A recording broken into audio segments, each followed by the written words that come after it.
Welcome to the future of education. And now, here's your host, Michael Horn.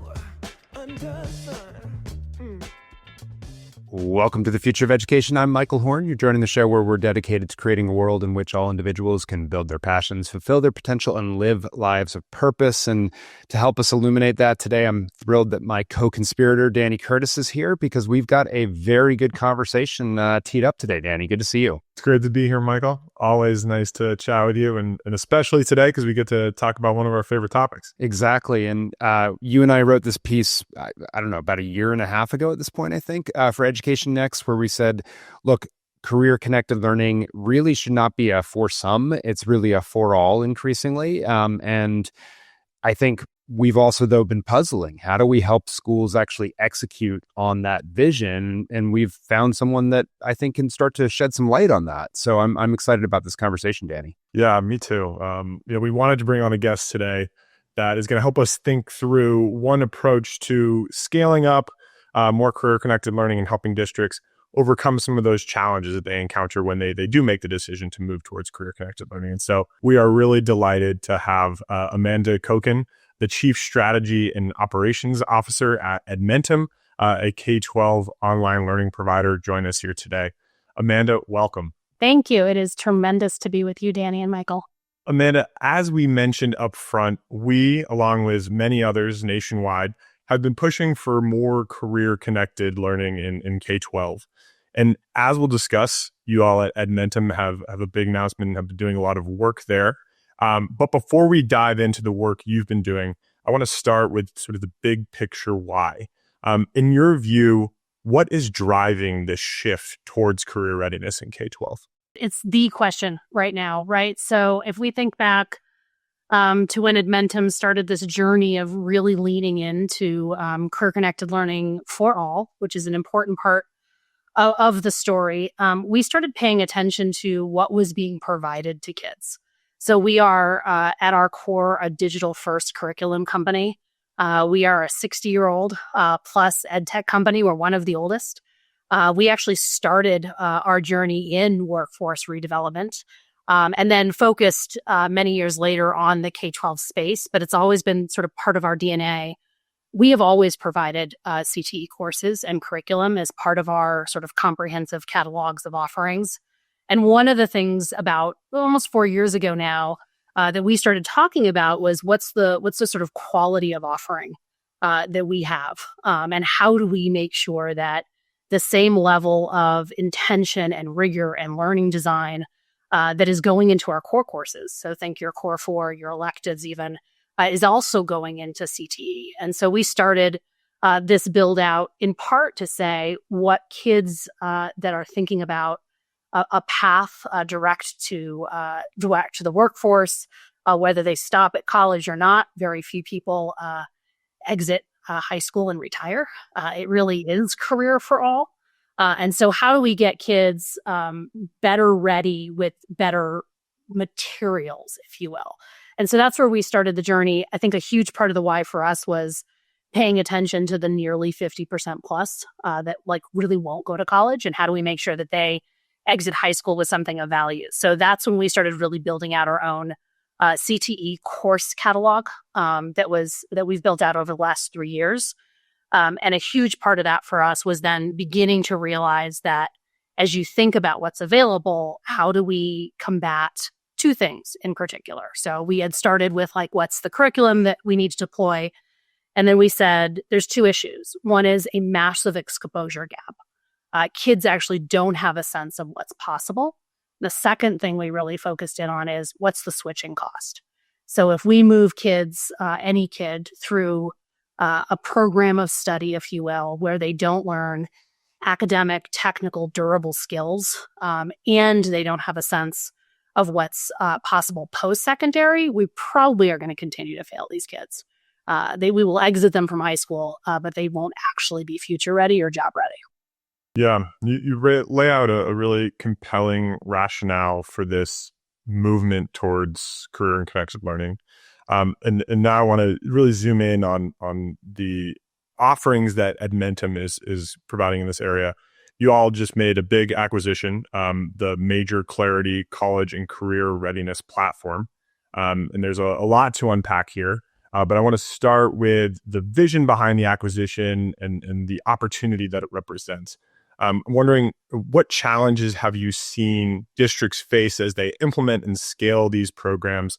And what is the role that digital tools and curriculum play in helping them to address those challenges?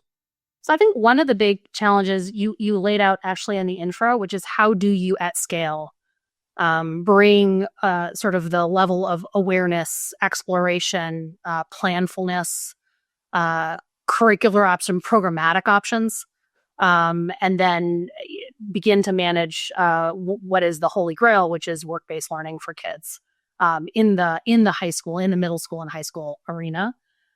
We, as I said before, started with what is true to us, which is we could become really good, high-quality digital curriculum providers. So we've built up, as a starting place over the last 3 years, well over 200 semesters of CTE courses. That is inclusive of 57 pathways and building. And that was an important starting place for us, but we also knew that in order to land a solution that allowed teachers, educators, counselors, superintendents to think about the programs that they offer and how to do that, not just in one building, but across all of their buildings. And we can get into a little bit why that matters in a second. We needed to actually bring the tooling and the solutioning that surrounds our curriculum, that sort of integrates better with what is available in a brick and mortar, plus what we can bring that can be digitally or virtually available. And so for me, the whole vision has been, let's bring these two things together.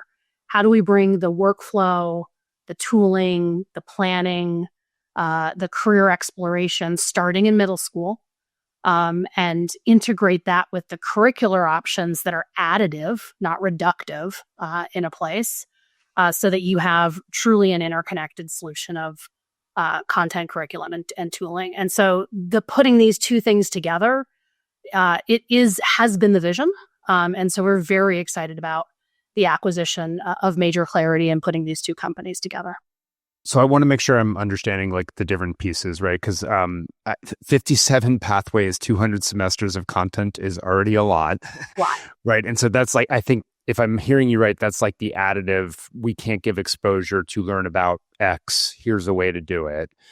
And so then now you have the MajorClarity piece of it that it sounds like makes this more integrated, but I want to make sure you're putting a pin in it. Like, how does this actually work for schools and sort of what differentiates the Edmentum approach from, because this is a hot space, as you know, a lot of folks are doing different stabs on what college and career readiness mean to them. What differentiates this approach with this integration? It's a great question.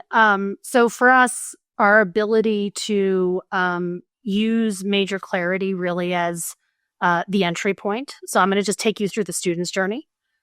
So starting in middle school, and that is where we have decided to start for now. It doesn't mean we won't move down into elementary, but you all know that in middle school is really the first opportunity the kids have to change classes. There is actually truly time for things like college and career exploration, and career exploration in particular, whether that's advisory or in electives. We have interest inventories that allow students to really think about what they are interested in. That generates over time, both in that moment and later, sort of a fit score. Here are some things that you might want to investigate. Edmentum has built out electives courses, which help students. Actually, we've done these with America Succeeds. So they embed durable skills. We're the first ones to bring it down to middle school. We think middle school is particularly important for students as they start to understand what are those work-based skills, terms, terminology. How do you think about and understand what it means to develop communication skills and collaborative skills and even metacognition, right? How do you understand how you learn starting in middle school as you start to think about what you might be interested in? When I talked about switching costs, this is a particularly important moment. And the reason it's particularly a moment for students is the sky's the limit. We still have plenty of time. If you have a student who's behind in reading or who needs some help in math, now's the time we can begin to do some interventions so that they can have the job they really want versus the job later in high school they are left with, right? Because they only have one or two options at that point. And so we started in middle school with assessment, beginning early exploration. As you move through, you begin to think about how you're planning your programs of study, your academic study, whether you're interested in pursuing a particular pathway.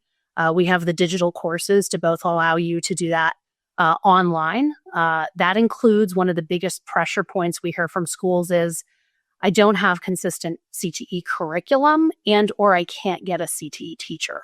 So Edmentum, as also the operator of 2 fully virtual schools, can work with districts to ensure that we have a CTE teacher who is available to do virtual instruction if you don't have somebody in person. As you move through that, you start to do things like test drive activities. So you can get a sense of the day in the life, sort of rich video, rich understanding. We're going to continue to build that out. We're very excited to do more than just here's a doctor, here's a lawyer, here's a veterinarian. But here, when you think about what you're interested in, what your particular assets and leanings are other ways you can think about curating both a program of study and a job. As we move through, all of this is localized to the local labor data. And so you're starting to see what's available locally.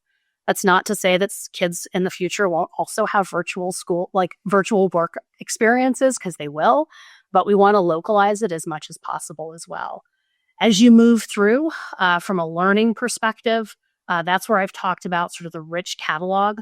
It reminds me, and you guys will appreciate this, of the early days of blended learning, where you have to sort of talk to people about, yes, you are curating some experiences which are taught very explicitly by a CTE teacher. You are going to do welding in person.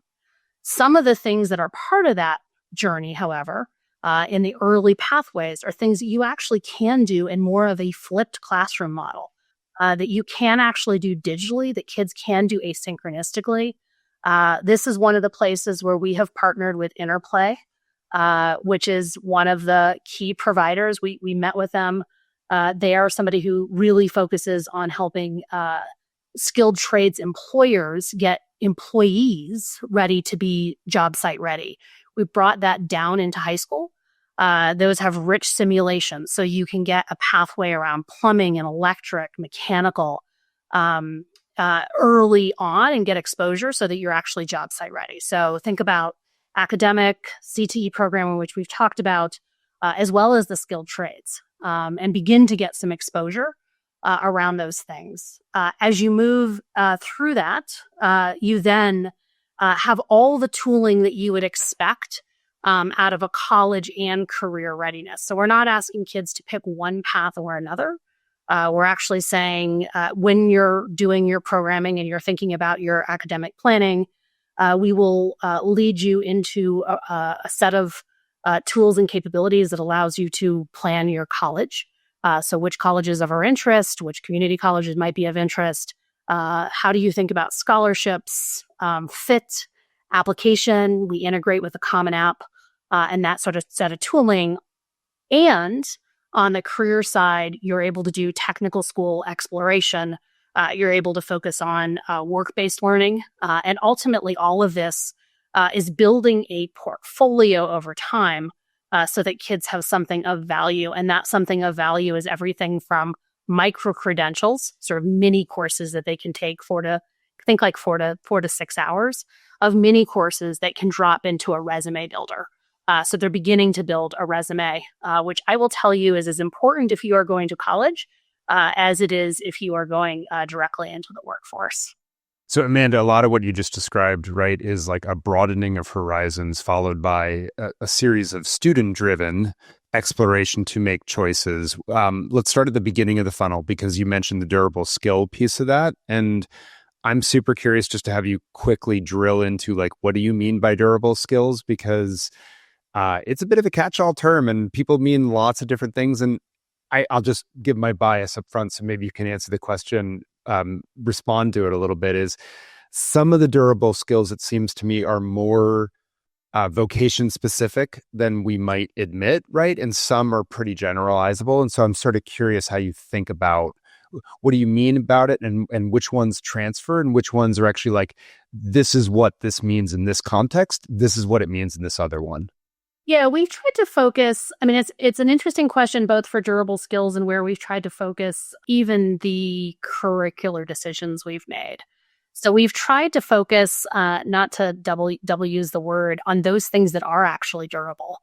And so how do you think about building, again, it's like communication. How do you understand what it is to have good collaboration skills, good problem solving skills, those things that actually are transferable across not just a job, but across industry. And so we focused there in part because we wanted to make sure we're anchoring kids on really that understanding of what are the skills beyond the academic skills or the technical skills. So it's more about like helping them even recognize what it looks like when you do this, even if how you do it might change. How you do it might change, how you demonstrate it might change, but able to think about how do I understand, let's say like a communication skill, what good communication skills look like, how do I demonstrate that in my work, and how do I begin to build just the recognition of those things so I can build towards that. Similarly, on the curricular side, we've actually really tried to focus in on what are durable, higher paying jobs. That is where we have focused our energy in terms of there's lots of providers that can provide other things, but we've tried to focus on just from a pure mission and landing what is going to be kind of evergreen in a rapidly changing work environment. How do we think about those things? Gotcha. And you mentioned before that you had an eye toward the 50+% who are not going to go to a traditional college. But are you targeting all schools, or is it like segmented? How do you think about that? We are targeting all schools. And again, the reason I raise that is because we want to serve all kids. Edmentum has always, as a company that really is about learning acceleration, who does a lot of work in intervention, in particular from elementary school to high school, we've often served kids who have been under-resourced from the quality of the resources they get. And so when we focused in on where can we be uniquely positioned, what's sort of at the core of what we do well, it really is those are our kids, the kids that need something different, the kids who may or may not go to a 4-year college. They may go directly into the workforce. They may enlist. They may have other paths.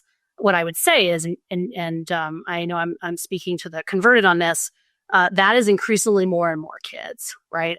And so I think that moment is one we're working hard to meet. We really do think, though, that informed decisions as early as possible is super important. So with the help of our partners in the school district, not only are we able to say this kid is interested in this and wants to pursue this, and we can sort of tap into that intrinsic, not just extrinsic motivation. And we use that then to help kids actually catch up, right? And get ahead and chart that path that we think is possible for all kids. Amanda, you talked earlier about the possibility that opens up when you get students started down these paths at an earlier age. And I agree that you're getting students to test drive and to be thinking about these potential paths at an earlier age in middle school. There's a lot of benefit to that. And I think there's probably a balance to be struck because, career planning is not linear for a few different reasons. One, job markets are dynamic. Careers, jobs are always changing. And so developing a static job and career identity in a dynamic job market can pose some problems. And then also, students are young and still developing. And so their minds are likely to change. And so I'd be curious to hear how you think about building these services and structuring these services when these plans are so subject to change. We want, as much as possible, everything we are doing and how we are partnering with educators to be expansive and not reductive. And so we're very focused on it's not this career path or nothing, that the job market we are moving kids into is going to continue to evolve, and has been. I would say that the pace of the change is actually probably faster than ever. And what I would say, Danny, is that's important truly for all kids. I mean, to the extent that you can get, that's what I was talking about a little bit, those two things. So one of them was, what is the exposure gap? Early on, you have kids, particularly kids from less resourced environments, not actually even having a sense of what's possible from a jobs perspective. I sort of have a running saying, if you go into an elementary school classroom, you will usually hear kids want to be, a doctor or a veterinarian or a teacher. And it's because it's what they have most exposure to, right? And as they develop a sense of possibility. I will also say, though, that I think it's our duty increasingly in the high school arena to make sure that all kids come out with something of value. And they're able to demonstrate. It's why I think the soft skills, the durable, the professional skills, which reduces that switching costs. I am, let me just say this, I can do math I can do math. I am literate. When I talk about academic skills, like those help kids learn and relearn, right? You want these learners to learn and relearn throughout their life. I've got some soft skills, some professional skills. I can talk about those and know what they are, and I can show up with them on a resume in an interview. And I've got some technical skills. I actually have a sense and have learned how to acquire and develop those. If we do that, I think we're doing better when we think about what secondary education in particular needs to look like. Yeah, the breadth of exposure is so important. And I'm also really excited to learn more about how you are deepening experience with this partnership with Interplay. You mentioned earlier, you all are partnering with Interplay to create simulation-based coursework aligned to a number of professions, specifically in the trades. And so I'm wondering, could you talk us through what the trade prep program is and how it figures into your larger suite of offerings? And would love to hear about how it's scaling access to these professions it's aligned to. Yeah, this one is in its early days. We like to call this year the year of working really, really closely with school districts on how do we bring these to life. So there are very few school districts that can set up true programs around the skilled trades for a bunch of reasons, including age, right? What age kids can actually get hands-on experience in some of these industries. What's really exciting is we are bringing down into our sort of pathway the ability to use Interplay courses and curriculum, both directly with a student, but also to be mixed in with a CTE director on the ground. That allows kids to get exposure, both in terms of taking just an overview course of what are the different kinds of skill trades, how do I think about those, what might be of interest, then being able to go through some of that coursework with the simulations. The simulations are pretty slick. It was the first company that I saw that I thought really landed it without the hardware. A lot of the companies, you need to have very specialized hardware. This you do not. You just need to have a regular laptop. And that was pretty cool. It is also one of the few that is being used as much as it is by employers. Now with MajorClarity, what I'm able to do is connect that workspace learning opportunities. So employers in a place, in the skilled trades, you all know that it's very hard right now to get an electrician or a plumber. Interplay is coming at that by helping those employers build a pipeline. We're trying to connect then that pipeline in K12. I was out in a district just a few weeks ago, and I asked the question, I spent a lot of years as the head of strategy for an organization called TNTP. We did a lot of teacher work and teacher recruiting work.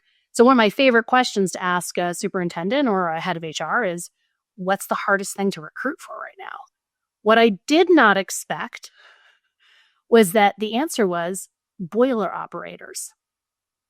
And I said, well, I'd like to hear some more about that, because that's not typically I hear, special ed. Yeah, I was going to say math, special ed, math, right? elementary. Yeah. Exactly. And that was the first thing out of this head of HR's mouth. And I said, well, tell me more. And he said, they're all retiring. All of the folks who maintain our facilities are retiring. And I said, well, what about a grow your own program? What if we could bring Interplay into your CTE programming, where you could get kids job ready, field ready, and we could partner them with some of these folks who are retiring as their work-based learning in your school district. And you only have to keep them for a couple of years post-graduation. And then they are if we partnered, this was a particularly, we partner with some of the union and the employers in this particular place. You would be an amazing path, not just, for these employers, if you will, and for these kids, but frankly, a path into the middle class, because these are very high paying jobs. It's the other thing to really focus on is these are not low paying jobs. These are very high family sustaining jobs. And so you could see their eyes light up like, wait a second, I could do something right by kids and get them literally a pretty incredible local job, help fix the pipeline problem that these employers and that the union themselves have come and said is an issue for these skilled trades. And in the meantime, I could have some assistance maintaining my buildings. Love it. All right. Last question as we wrap up here. I'm curious, you've been dancing around in a variety of ways, but how schools should or do integrate these offerings. And you've talked about the room for electives and things of that nature, but just maybe impose your own view of what a good integration looks like and what's sort of a bad integration, right? Where it's not maybe as strategic or giving these kids a true view of what college and career readiness, that on-ramp looks like for students. Listen, I would say a good integration is where we see really thoughtful, it doesn't need to take a long time, but thoughtful top-down programming. You're really thinking about what's the connective tissue in terms of the tooling, the insights, the data, the reporting that allows me to understand what kids are interested in, how I get them in the courses and the programs that are of most interest, and then how do I get them some work-based learning experience. And I mean that for all kids. And that thoughtful programming, I think, is our best implementations. I would say our poorest are where you're transactionally trying to solve for, a particular program you don't have in sort of a half-hearted way, or serving up CTE as just a way to get to graduation. And so it's a last-minute effort versus a planful program. And so I would say, increasingly we're seeing folks really want to do more planful programming. I do think, like anything, implementation and planful programming are often hard to pull off. And so we are working really hard to make sure we're getting, whether it's us or somebody else that's coming in and helping to advise on how we stand these up. We are working really hard to do that. And if we're going to really bring the promise of career-connected learning and opportunities for all, it has to be about really rethinking what's the sort of job of a high school at the end of the day, and how do we think about landing that in the day-to-day. It's not sexy, but it is the day-to-day planfulness, programming, scheduling that happens with kids. Yeah, it seems like it is the question to be asking right now, because we see the disengagement and so forth. This seems like a way at that. It seems like a way at the pathways. It just seems like a big answer to a lot of problems right now that high schools are facing. So, Amanda, huge thanks for coming on and talking about these efforts. And we'll keep a close eye as it continues to develop and you continue to move forward in these different directions, giving this comprehensive suite of offerings. So thank you. And for all of you tuning in, we'll be back next time on The Future of Education.